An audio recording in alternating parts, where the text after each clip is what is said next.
सभी आत्मीय जनों को ओम जय भगवान। आज बड़ौदा जिला में शाश्वत हिंदू प्रतिष्ठान के द्वारा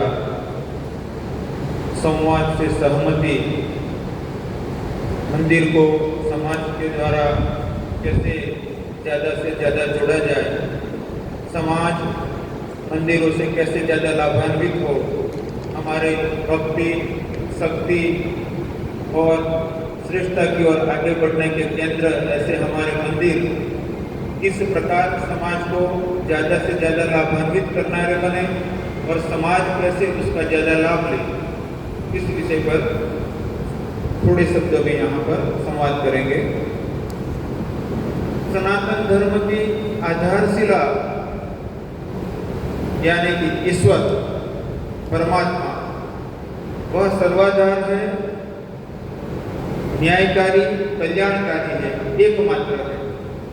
और उस ईश्वर के उस परमात्मा के समय समय पर हुए अनेक अवतार जिनकी हम अलग अलग रूपों में अलग अलग नामों से पूजा करते हैं। सनातन धर्म में निराकार और साकार दोनों उपासनाओं का स्वीकार किया है। भगवद गीता के 12वें अध्याय में बताया है कि मनुष्यों के लिए निराकार और साकार दोनों उपासनाएं हैं, किंतु इसमें निराकार की उपासना कठिन है, दुष्कर है, साकार की उपासना सुलभ है। हमारी देव आराधना, हमारे मंदिर की परंपरा व्यक्ति को मूर्त से अमूर्त, भौतिक से अभौतिक और प्रत्यक्ष से अप्रत्यक्ष में जुड़ने की महान वैज्ञानिक परंपरा है। जो समझदार है, विवेकी है, ज्ञानवान है, विद्वान है, वह व्यक्ति तो मंदिर के द्वारा उस परम चेतन शक्ति के साथ जुड़ सकता है, किंतु जिनके पास कोई विशेष समझ भी नहीं है, शास्त्रों का ज्ञान नहीं है, सिर्फ भाव मात्र है, वह भी व्यक्ति प्रत्यक्ष से अप्रत्यक्ष, मूर्त से अमूर्त और इस विश्वव्यापी शक्ति के साथ, परम शक्ति के साथ अपने आप को जोड़ सकता है। जैसे सभी नदियां अंत में समुद्र से मिलती है, ऐसे ही सभी देवस्थानों के द्वारा, सभी देवताओं के द्वारा, सभी विधि विधानों के द्वारा अंतिम गंतव्य वह परमात्मा तक पहुंचने का जो प्रवेश द्वार है वह मंदिरों को बताया है। उसके लिए हमारे वास्तुशास्त्रियों ने इस ब्रह्मांड का ज्ञान, हमारे सौरमंडल का ज्ञान, सूर्य की स्थिति, ग्रहों नक्षत्रों की स्थिति, इसके अनुसार हमें किस प्रकार वास्तु के द्वारा मंदिरों का निर्माण किया जाए, कौन से देव प्रतिमाओं का किस प्रकार निर्माण किया जाए, किसे कैसे प्राण प्रतिष्ठा की जाए, ये सभी समझाया। किंतु यदि सब भोजन व्यवस्था तैयार हो, भोजन बना कर रखा गया हो, स्वीट भी हो, फरसान भी हो, दाल चावल रोटी सब्जी भी हो, छाछ भी हो, पापड़ भी हो, अचार भी हो, कई आत्मीय जनों को आमंत्रित किया जाए, उनको कहा जाए कि आप इसको देख सकते हो, उसके बारे में जान सकते हो, किंतु खाना नहीं है, तो उसका उनको लाभ नहीं मिलेगा। ऐसे ही यदि मंदिरों का निर्माण किया जाए, जो पुरातन मंदिरों है उनकी व्यवस्था को सुचारू संचालित किया जाए, मंदिरों के साथ अनेकों प्रकार की व्यवस्थाओं को निर्माण किया जाए, किंतु जैसे भोजन सामने है किंतु खाना नहीं है, सिर्फ देखना है, तो इससे पोषण नहीं होगा। ऐसे ही समाज में मंदिरों का निर्माण हो, पुरातन ऐतिहासिक मंदिरों का संचालन हो, किंतु जब तक समाज उसका योग्य रीति से ज्यादा लाभ नहीं लेता है, तब तक वो व्यवस्था हमारे लिए सीमित लाभान्वित करने वाली बन जाती है। तो मैं अनुमान करता हूँ ये शाश्वत हिंदू प्रतिष्ठान के द्वारा आज का जो ये संवाद चल रहा है, उसका मुख्य उद्देश्य है मंदिरों से समाज को जोड़ना, समाज को मंदिरों से लाभान्वित करने की कला सिखाना, और मंदिरों को भी इस प्रकार तैयार करना कि मंदिरों के द्वारा देवत्व के साथ समाज का उत्थान हो, शक्ति का जागरण हो और भक्ति का विशेष लाभ हो। क्या किया जाए उसके लिए? प्रथम प्रयत्न उसका है जागृति, अवेयरनेस, समाज में अवेयरनेस लाना, जागृति लाना। आज की स्थिति देखो, 26 जनवरी या 15 अगस्त को भी लोग ध्वजवंदन के लिए भी बहुत सीमित संख्या में आते हैं। एक गांव में यदि 10,000 लोगों की बस्ती है और गांव की पाठशाला में शाला के बच्चे, वहाँ स्कूल के बच्चे और कुछ अतिथिगण और थोड़े ही गांव के लोग होते हैं। ये हमारा दुर्भाग्य है। जिस राष्ट्र को स्वतंत्रता दिलाने के लिए हमारे पूर्वजों ने बहुत बलिदान दिए, आज उस स्वतंत्रता पर्व पर भी आने वाले लोगों की संख्या कम होती है। और ये पूरे विश्व में यदि धर्म के बारे में विज्ञान सहित धर्म हो तो सनातन धर्म है। आप देखो हमारे कैलेंडर में, छोटा बच्चा भी कैलेंडर देखता है तो पहले लिखा होता है रविवार, फिर आता है सोमवार, मंगलवार, बुधवार, गुरुवार, शुक्रवार और शनिवार। रविवार यानी ग्रहों का राजा, सौरमंडल का राजा सूर्य, तो वहां से हमारा शुरुआत होता है। और हमारे साथों साथ सोम यानी चंद्र, फिर मंगल, बुध, बृहस्पति, गुरु, शुक्र ग्रह और शनि ग्रह, पूरा सौरमंडल के अनुसार हमारा सोम, मंगल, बुध, गुरु, शुक्र, शनि। और ये जब से संसार की रचना हुई तभी से जो धर्म है वही सनातन धर्म है, जिसके मूल्य किसी 4 लोगों ने बैठकर निर्मित नहीं किए थे, किंतु विश्व संचालक शक्ति ने जो पहले हमें दिए गए, हमारे ऋषि मुनियों को समाधि के अंदर जो प्राप्त हुए वह मूल्य थे। अब हमें क्या करना है? ज्यादातर तो हम सब जानते हैं, किताबें शास्त्र पढ़ते हैं, मंदिरों में भी जाते हैं। कुछ थोड़ा वर्ग ऐसा है कि जो मंदिरों में विज्ञान के सहित जाता है, कुछ वर्ग भाव सहित जाता है। अब जो जाता है उसको ज्यादा लाभान्वित कैसे किया जाए, जो कम जाता है उसको ज्यादा कैसे जोड़ा जाए, जो जाने में आलसी प्रणाली है उसको कैसे ले जाया जाए, उसके लिए हम सब मिलकर कुछ चर्चाएं करें, कुछ निर्णय करें। और प्रथम इसके लिए जरूरी है यात्राएं। सबसे प्रथम इसकी कोई जरूरत है तो गांव-गांव, घर-घर तक की यात्रा, क्योंकि विश्व में जब जब ऐसी कोई स्थिति आई है तब हमारे ऋषि मुनियों ने यात्रा की है, समाज के विद्वान लोगों ने, समाज के समर्पित लोगों ने यात्रा की है। यदि आप इस कार्य को सचमुच में जागृत करना चाहते हो, समाज को मंदिर से जोड़ना चाहते हो, तो इसमें सबसे पहला कार्य है यात्रा करना। कहाँ यात्रा करना? क्या हम यहाँ से केदारनाथ जाए या बद्रीनाथ जाए? हाँ, जरूर जाना चाहिए। केदारनाथ, बद्रीनाथ हमारे आस्था के, हमारे धर्म के सिरमौर स्थान है। काशी, मथुरा, अयोध्या, सोमनाथ हमारी आस्था के, हमारी भक्ति के सिरमौर स्थान है, जहाँ हम नतमस्तक हो जाते हैं और जिसकी सुरक्षा के लिए हमारे पूर्वजों ने अपने सर कटा दिए, बलिदान दिए। किंतु हमें क्या करने की जरूरत है? इस समाज में जाकर उस धर्म स्थानों के बारे में समाज को समझाना। और जो महादेव केदारनाथ में बैठे हैं, सोमनाथ में बैठे हैं, वही महादेव गांव के छोटे मंदिर में भी बैठे हैं। जो जगन्नाथ में बैठे हैं, जो मथुरा में बैठे हैं, वही कन्हैया गांव के छोटे मंदिर में भी बैठे हैं। जो शक्तिपीठ में मां बैठी है वो गांव के छोटे मंदिर में भी बैठी है। तो हमें लोगों को जोड़ना है मंदिर के साथ, और जोड़ने के लिए कुछ साहित्य ऐसा तैयार करना चाहिए कि जिसके द्वारा लोगों में भक्ति के प्रति भाव बढ़ाया जाए। कुछ ऐसे छोटी छोटी बातें निकालना चाहिए, कुछ ऐसे छोटे छोटे भजनों की रचना चाहिए या लोकगीतों की रचना करनी चाहिए, क्योंकि समाज को जोड़ने के लिए बड़ी विविधता की बातों की जरूरत नहीं है, और बड़ी विविधता की बातों से जुड़ने वाला लोग बहुत थोड़े हैं। किंतु ज्यादातर लोग ऐसे हैं कि जिसको छोटे छोटे लोकगीतों के द्वारा, छोटी बातों के द्वारा, छोटे संवादों के द्वारा, सामूहिक चर्चाओं के द्वारा उनको उत्साहित किया जाए। और इसकी शुरुआत हम कैसे करें और किससे करें? तो मैं आज यहाँ पर आया हूँ, मैं ऐसा मानता हूँ, उस शुरुआत में पहला व्यक्ति, जैसे आप लोग ऐसे मैं भी अपने आप को पहला व्यक्ति मानकर आज से मैं भी इस अभियान में जुड़ता हूँ और शुरुआत करता हूँ। मैं मेरे प्रवचनों में कहता ही हूँ कि धर्म के कुछ जो अलग अलग कार्य है, इसमें एक देव दर्शन, देव पूजन। किंतु आज से इससे शुरुआत करते हैं कि अलग अलग धर्मों ने अलग अलग दिन बताए। हमारे सनातन धर्म में कैलेंडर में पहला दिन बताया रविवार, और प्रत्यक्ष सूर्य ग्रहों का राजा। और रविवार ऐसे भी छोटे बच्चे से लेकर बड़े बुजुर्ग के लिए आसान होता है करना। तो हम एक अभियान चला सकते हैं कि कम से कम रविवार सुबह में 7-6 बजे से लेकर तो 12 बजे तक में, कि 6 बजे से 11 बजे तक में एक बार तो मंदिर जरूर जाओ। सोमवार को जाओ, मंगल को जाओ, गुरु को जाओ, शनि को जाओ, किंतु रविवार को जरूर जाओ। तो एक हमारे पास एक आइडेंटिटी बनेगी कि बाकी सभी तो जाना ही है, किंतु रविवार को एक ऐसा दिन हो कि ज्यादा से ज्यादा लोग वहां पर इकट्ठे होंगे। ये हम लोग सबको कहेंगे 7 बजे जाओ, तो हो सकता सकता है आने वाले थोड़ी कम संख्या रहेगी, कोई कहेंगे उठ नहीं पाते हैं, ऐसे हम कर सकते हैं सुबह में 5 बजे से लेकर तो 11 बजे तक में। किंतु रविवार का दिन ऐसा हो कि गांव के मंदिर में चहल पहल हो, बाकी के दिन जरूर हो, क्योंकि कुछ कार्य ऐसे भी बनाने चाहिए कि लोक भोग्य हो। यदि हम सोमवार शिव जी का, माता जी का मंगलवार, हनुमान जी का शनिवार ऐसे कुछ पसंद कर सकते हैं, किंतु रविवार ऐसा है कि जो ज्यादातर लोगों के लिए आसान है वहां पर जाना, छोटे बच्चे से लेकर।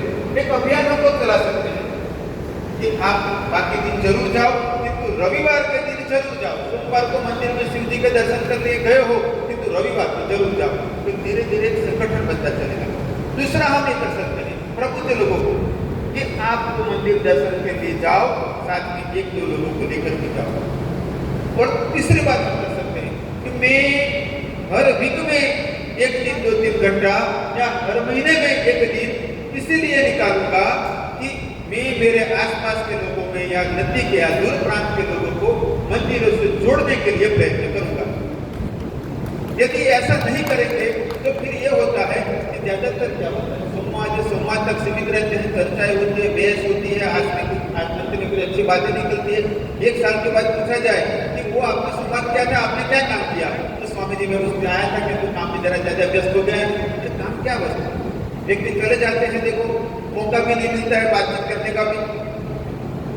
और हम सब भी कभी चले जाएंगे, हम सब बड़े मार्ग हुए, we are parts of life, कोई दिन तो चले जाएंगे ना।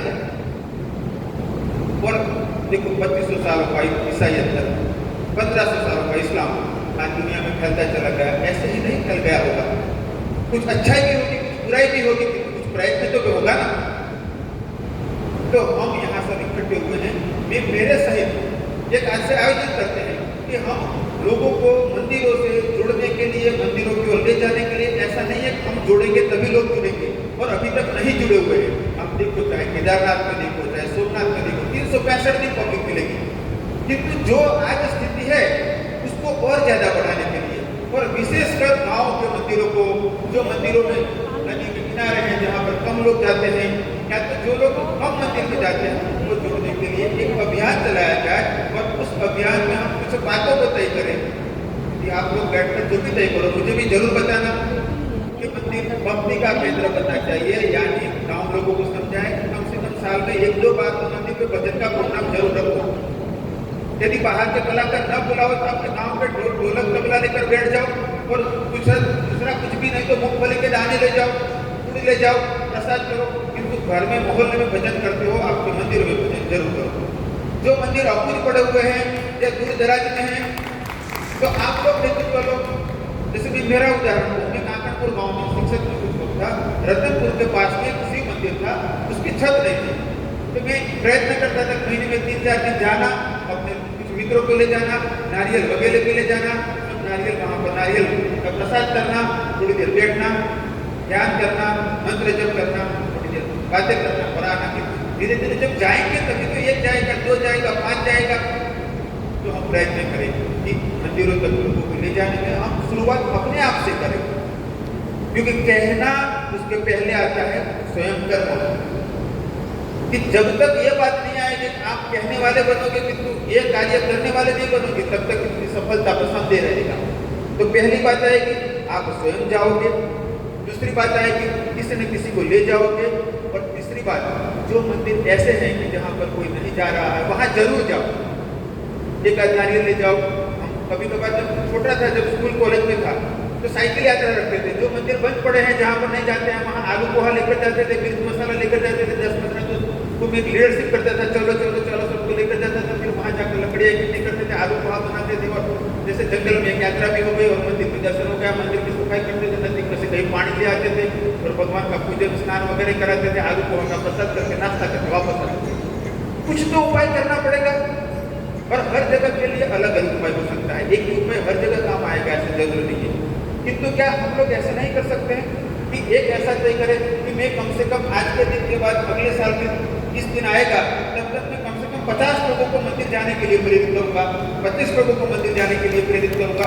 मैं आज यहाँ से जाऊंगा तो एक प्रण लेकर जाऊंगा। दूसरा मैं ये प्रयत्न करूंगा कि समाज में कई जगह कई मंदिर ऐसे हैं कि जहाँ पर पूजन की व्यवस्था नहीं है, तो मैं इतना स्पॉन्सर बन सकता हूँ। कि आप अपने आप कह सकते हो कि भाई दिए का घी वगैरह मेरे से ले लेना, किंतु आप वहाँ 5 में जो भी लड़का हो और भगवान सब में है।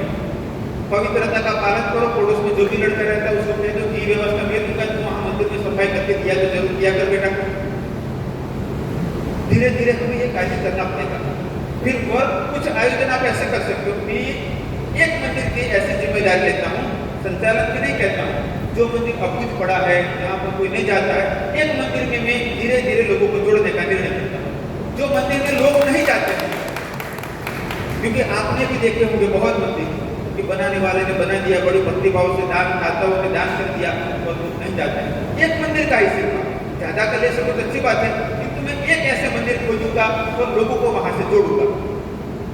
आपको मैं इतना जरूर कहता हूँ, यदि किसी को ऐसा हो कि कोई जगह कोई मंदिर में पूजन करने के लिए कोई व्यवस्था नहीं है और भी व्यवस्था कुछ चाहिए, आप मेरे आश्रम से अकेले जा सकते हो। ये गुरु जी बाहर जाने का उस पर दिया पूजन का सामान आप दे दीजिए। आप पूरे भारत में कहीं से भी, किंतु उपयोग देव मंदिर के लिए होना चाहिए।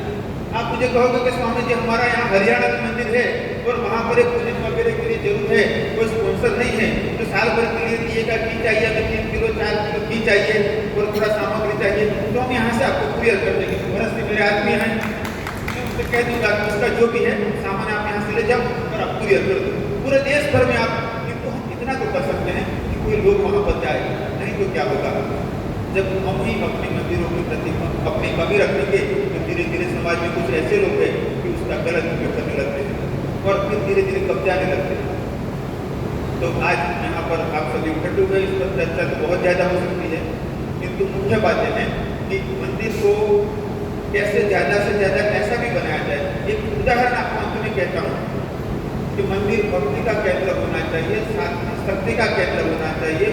समर्थ स्वामी रामदास ने गांव के बाहर हनुमान मंदिरों को युवाओं को समझाया कि आप वहां पर व्यायाम करो, दूध लाओ और उसमें से खीर वगैरह बनाओ, व्यायाम करो, लाठी चलाना सीखो, हम कसरत सीखो और समाज की रक्षा करो। लाइब्रेरी बनाई जाती है कि आप लाइब्रेरी के द्वारा सेवा कर सकते हो, वहां पर कुछ सत्संग वगैरह रखा जाता है। तो ऐसे कुछ न कुछ आयोजन करके समाज को जोड़ा जाता है। अंत में काया गुजरात में यहाँ बड़ौदा शहर के निकट कायावरोहण नाम का प्रसिद्ध तीर्थ स्थान है। हमारे सनातन धर्म के ग्रंथों में शिव पुराण के प्रकरणों को संहिता कहा गया है।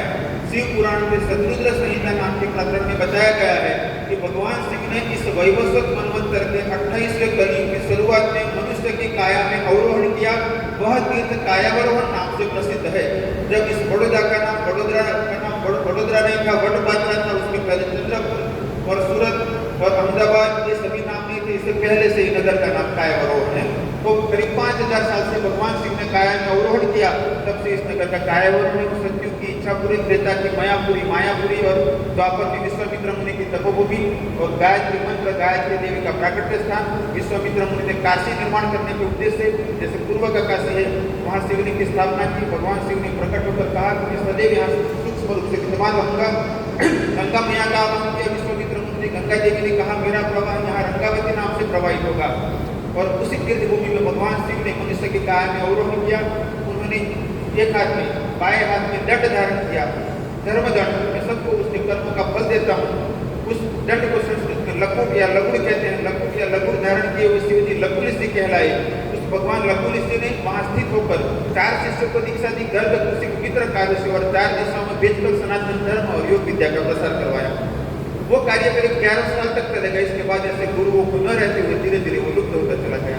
जब भगवान लक्ष्मण जी यहाँ पर विराजमान थे तो अनेकों राजा महाराजा योगी तपस्वी भक्तों का मेला लगा रहता था। अंत में भगवान ने सबको कहा कि मेरा कार्य पूर्ण हुआ, मैं जाऊंगा।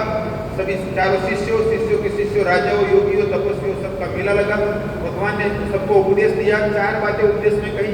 भक्तिमय जीवन जीना, धर्मानुसार जीवन जीना, धर्म यानी कि वह न्याय शासन, वह संविधान जो ईश्वरीय शक्ति ने हमें दिया है कि करने योग्य है, नहीं करने योग्य है।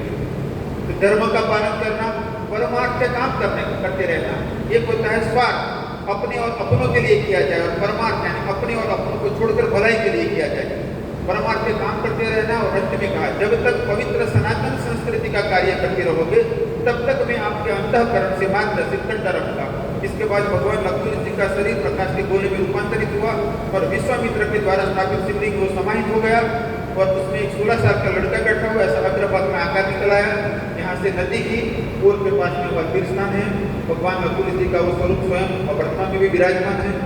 सरदार वल्लभ भाई पटेल चाहते थे सोमनाथ के नए मंदिर में शिवलिंग की स्थापना की जाए और फिर उसको फिर से उछाली गई कि सरदार पटेल ने कभी भी भेजी थी, चिट्ठी में ना आया। वो शिवलिंग अभी भी वहाँ पर है। आप सबका आमंत्रण है, कायवर आइएगा। कायवर रोड में लकुलिस धाम नाम से मेरा आश्रम है। कायवर के गाँव किसी में आश्रम के गेट के बाहर सब अपनी जो भी जाति मानते हो तो गेट के अंदर आने के बाद सबको कहता हूँ एक ज्ञाति हमारी सबकी हिंदू, हम सब एक पंक्ति में बैठकर खाना खाए। मैं भी सबके बीच में ही बैठकर खाना खाता हूँ। मेरी थाली में जो आता है वो मिनिस्टर आए, कलेक्टर आए, अधिकारी आए, आश्रमवासी हो, मजदूर हो, सबकी थाली में एक समान खाना होता है। जाति पाति का वहाँ कोई भेदभाव नहीं है, न खाने का कोई चार्ज नहीं, न रहने का कोई चार्ज है वहाँ पर। हिंदू को टाइम पास के लिए आए तो मना करते हैं, बाकी आप भक्ति के लिए आओ, धर्म के लिए आओ, 1 दिन रहो, 2 दिन आओ, 5 दिन रहो, कोई दिक्कत नहीं है। किंतु जो व्यवस्था है उसमें सेट हो जाओ। वहाँ पर सत्संग भवन बना हुआ है, 500 लोगों की बैठने की व्यवस्था है। गौशाला है, 104 जितनी गौ माता, गौ से ज्यादातर गिर गौ से गौ माता की सेवा करते हैं। वहाँ हिंदू गुरुकुल बना हुआ है, जो भी पांडे साहब कह रहे थे। हिंदू गुरुकुल में हिंदू गुरु बच्चे और हिंदू छात्रों के लिए व्यवस्था है। और 3 शक्तियाँ सरस्वती, लक्ष्मी और काली का जागरण का, उनका आवाहन का, उनको अपने में धारण करने की व्यवस्था है।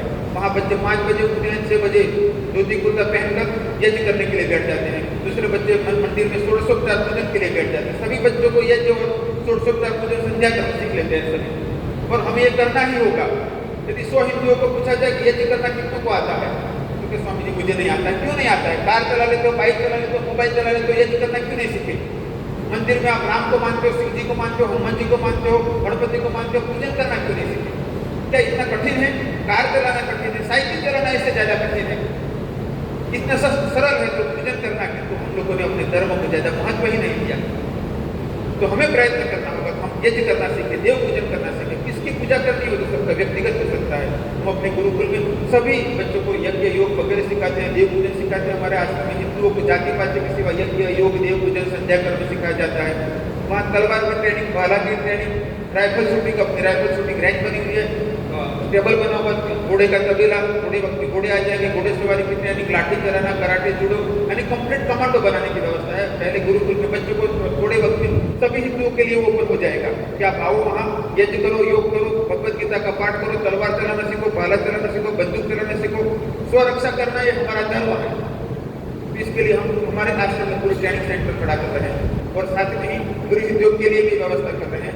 हमारे अभी भारत में 29 ट्रस्ट है, 29 ट्रस्ट है, बेंगलोर, काशी, दिल्ली, हैदराबाद, उत्तर भारत में अलग अलग स्थान पर, और त्रिपुरा तक 108 स्थान बनाने का आयोजन है कि आने वाले 15-20 साल में। और सब आश्रमों में शास्त्र का शिक्षण, शास्त्र का शिक्षण और जाति पाति के बिना सबको रहने खाने की व्यवस्था हो, ऐसा आयोजन है। आप सबको आमंत्रण है, आप सब आइएगा। और जहाँ आपको लगता है कि हम इस कार्य में आप सहयोगी बनिएगा, हम सब ने पूरे संसार के सब कार्य चला सकते, ऐसा कोई क्षमतावान नहीं होता है।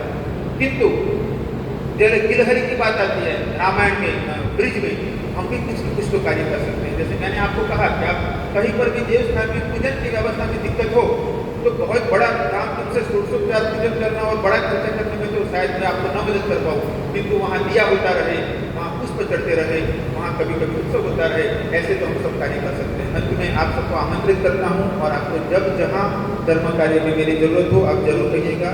भगवान से मैं प्रार्थना करता हूँ आपका शाश्वत हिंदू प्रतिष्ठान के द्वारा भारत में और विश्व में समाज धर्म के प्रति, मंदिरों के प्रति ज़्यादा जुड़े, इसका ज़्यादा लाभान्वित हो और आपके कार्यों में भगवान, श्रेष्ठ कार्य में भगवान सहयोगी बने, सबका आपको क्षमता दे। ओ सबका मंगल हो, सबका मंगल हो। आशीर्वाद।